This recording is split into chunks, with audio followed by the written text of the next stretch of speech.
Okay, folks, it's your buddy Mike Messier, Mike's Instant Movie Review. Here we go. Dune 2. Okay, should you go see this movie? Should you go not?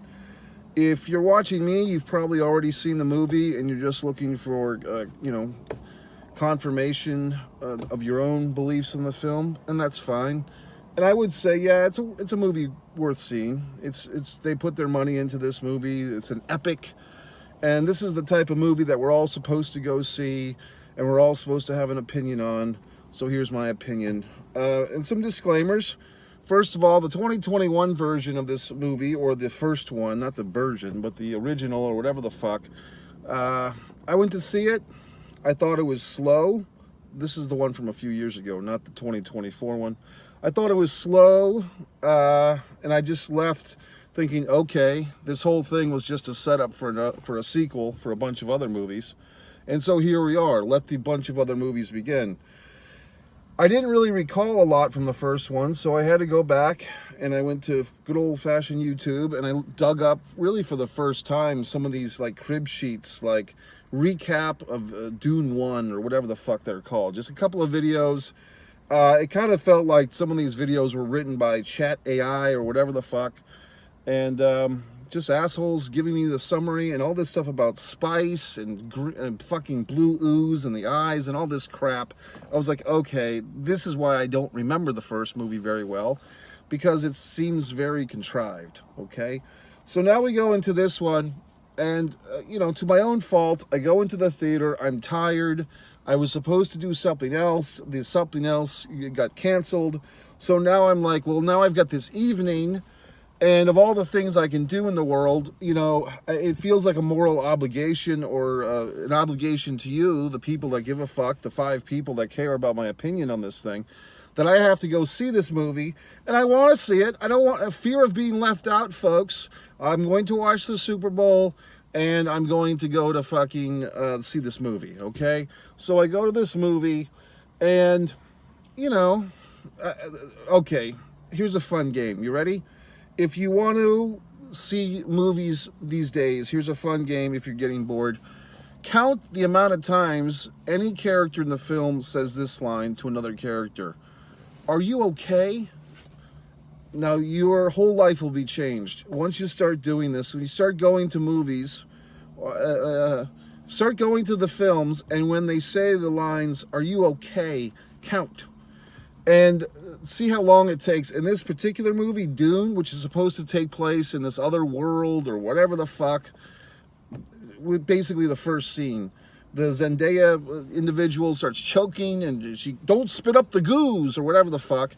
And then she's like, eh, and then fucking pretty boy Floyd here comes in. Are you okay? And then she like, and then he goes back to her. Are you okay? And then she even says, okay. And he says, are you? So it's like 2.5 are you okays. It's just funny because if you write screenplays like I do, you start digging through your script. It's such a creative crutch. It's like, okay, one character shows physical manifestation of some issue, whether it's mental sadness, emotional sadness, physical ailment, and another character, for clarification, says, are you okay? And then the first fucking character has to explain what the fuck is going on with them. Or the film explains it in some way. But if you look for this "are you okay" line in cinema, you'll see that it's very much there. The film Mission Impossible from maybe 2 summers ago, whatever, the 7th fucking sequel or whatever the fuck, that had like a record amount of "are you okays." Moving forth, I was starting to doze off a little bit. I would say this goddamn thing is 2 hours and 45 minutes. It's like a job seeing a movie like this. I started to doze off, but then I woke up. And finally, when this goddamn story started to like have some fucking meat to it, like things that I could understand, this vague fucking war of these assholes that I don't care about, yet we're all supposed to give a fuck. Ooh, this imaginary planet that doesn't exist, that we're all supposed to give a rat's ass about, from some sci-fi story written in 1965. Well, can I fill you in? I think it's a tragedy of sorts because from what I understand, having gathered knowledge, okay, Dune, I believe, was written in 1965 or thereabouts, and a decade later, our buddies over there basically borrowed many of the elements from the Dune story, the 6 novels apparently, to create Star Wars. So now, back then, in the 1970s, we didn't have our trusty internet. And but I believe even at the time, people were kind of like, hey, this Star Wars phenomena is somewhat similar to Dune, maybe a bit more action and a bit more Wild Westness in the Star Wars films, but a lot of people were kind of pointing out, hey, there's a lot of similarities here between this Star Wars movie, spectacular, and these Dune novels. However, the Dune novels weren't the first one to the cinema. So everyone got caught up, and we all know the story. 50 years later, Star Wars is a worldwide phenomenon, and Dune has kind of been sitting on the sidelines. Now, I believe that there's been other film interpretations. Wasn't Sting in one? Now they have Labyrinth being re-released. It's all these goddamn things. But I believe there was a Sting, if I'm not mistaken, was in a Dune that didn't do so well, apparently. But here we are in 2021, and now Dune's coming out. I went to go see Dune. I was like, oh, this is kind of like Star Wars. Like, there's some Star Wars type of elements. But really, it's the Dune elements that were stolen in the first place. So now it's kind of like a thing where, an asshole like me that kind of grew up on Star Wars, all these things of like the sand and the Imperial, and there's 2 sides, and all this horse shit. It just rings like kind of Star Warsy, but when you see these Dune movies, they're so dramatic and serious. You know what I mean? In other words, they're not really fun. I mean, it's well-made filmmaking, and you pay all the big money for all the top stars and blah, blah, blah, and the great Hans Zimmer music and all this refined horse shit. But at the end of the day, are these movies fun? And the answer is really no. I mean, this is more like a very dramatic. There's not much levity, meaning i.e. humor. There's no cute little C-3PO. It's just all this boring horse shit. And then the fight scenes are really, for me, what carries it. And then we get into some drama stuff where it's like, okay, the guy that all the young women are coming to finger bang themselves over, Timothy Chalamet, or whatever the fuck, good actor. But basically, when his character is basically like being revealed to be this messianistic fighter of these people, the whatever the fucks, the Frenians or whatever the fuck their names are. It's like all the words are like close to English words. So it's like, was it like Freyon? So it sounds kind of like friend, am I wrong? Or something like that, but it's not. And then he like battles for these fucking people, and he really just wants to bang the Zendaya chick. I mean, that's the whole reason why he's there, which is obvious. And then he's got to fight like a giant fucking snake, and the sand snake or whatever the fuck, and that's how we get our blue serum. What the fuck? So then it's like, and then they go to battle, and then it's like, well, it is written. It is written. Oh, okay, it's written in some fictional fucking book. It's like this Dune's version of the Holy Bible. And we, as the fucking audience in the fucking theater, in our reality, are supposed to buy into this book that we don't have a copy of, that we don't read. These prophecies. Oh, it's a prophecy. Well, Christ, then it has to happen because it was foretold. Well, shit. In that case. So then this fucking asshole, now he's got all this goddamn power. He's embracing his power. He's going to avenge his fucking father. Was his father killed in the first one? Because I cannot fucking recall. And the goddamn first one was out in the theaters for a couple of days a few weeks ago. I did not go to see it because guess what, folks? I didn't like it really the first time. And I knew the first time I saw it, it was just a fucking reason to have this goddamn sequel. But yet here I am. So it's like, basically, I'm not arguing that they haven't made a great movie. Similar to the fucking Lord of the Rings fucks, I didn't give a half a shit about that stuff either, okay? So it's like, here's this big, epic fucking adventure land that we are all supposed to, like, adhere to and buy into. Like, oh, yes, this is a metaphor for our lives. This means something about something. This is Yugoslavia. This is whatever the fuck. No, I don't give a shit. So, but I will acknowledge that when he has the whole thing with Christopher Walken and I will kill you but then I will fuck your daughter. But then he's telling the other ones, Zendaya, I just need you, I want you to hear, I will love you until my dying breath. And you know all the fucking, the young women in the audience are fucking making their auditorium seats damp with these things.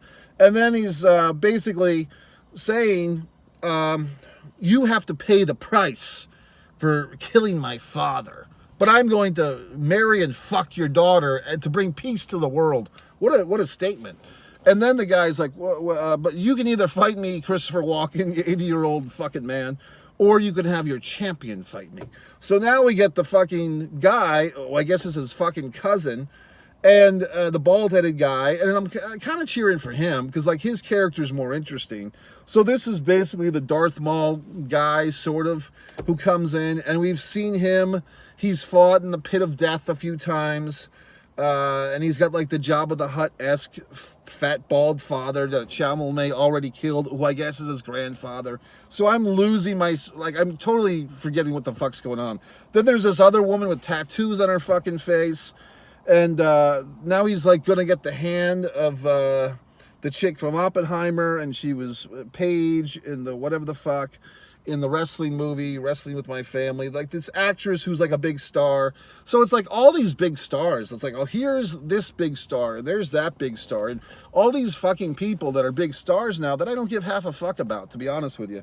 So it's like, oh my goodness, all this stuff is so important, and it means so goddamn much, and it's so relevant. Okay, whatever the fuck.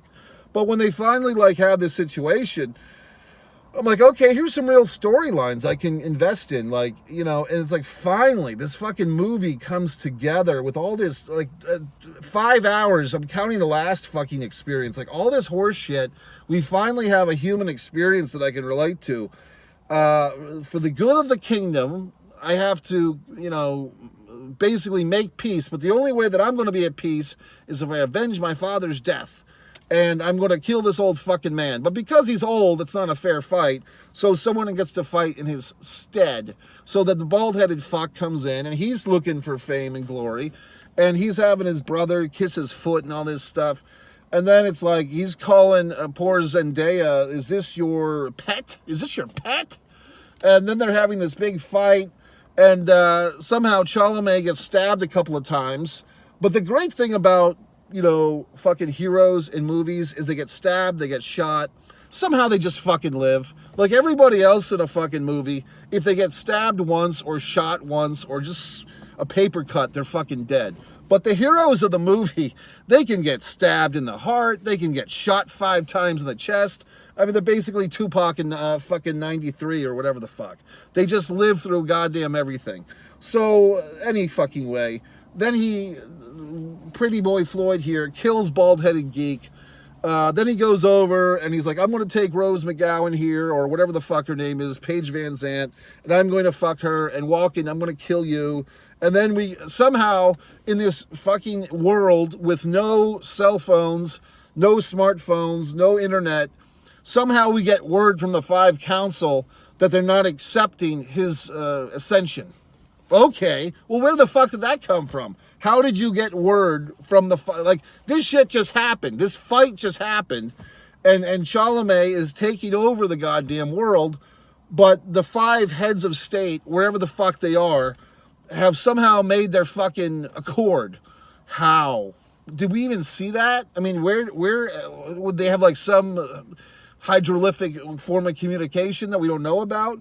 Because I didn't see any fucking board meeting with Samuel Jackson and Jar Jar Binks and all these other assholes deciding that Pretty Boy Chalamet can't rule the fucking world with Paige Van Zant and as his fucking girlfriend, as his wife, and then the pet, and all this other shit, and you throw Spider-Man in there with the fucking punk rock Spider-Man. It all makes a hill of nonsense. And I'm just sitting there thinking, I think I'd rather just watch, 90 Day Fiancé or some goddamn murder mystery fucking show, or the Delphi murders, or something with reality. Because this fictional sci-fi bullshit is just, the problem is, like I said, all the best parts of this fucking movie were more or less done by Star Wars 40 fucking years ago, and now Dune has to have the scraps of its own meal, basically. That's it.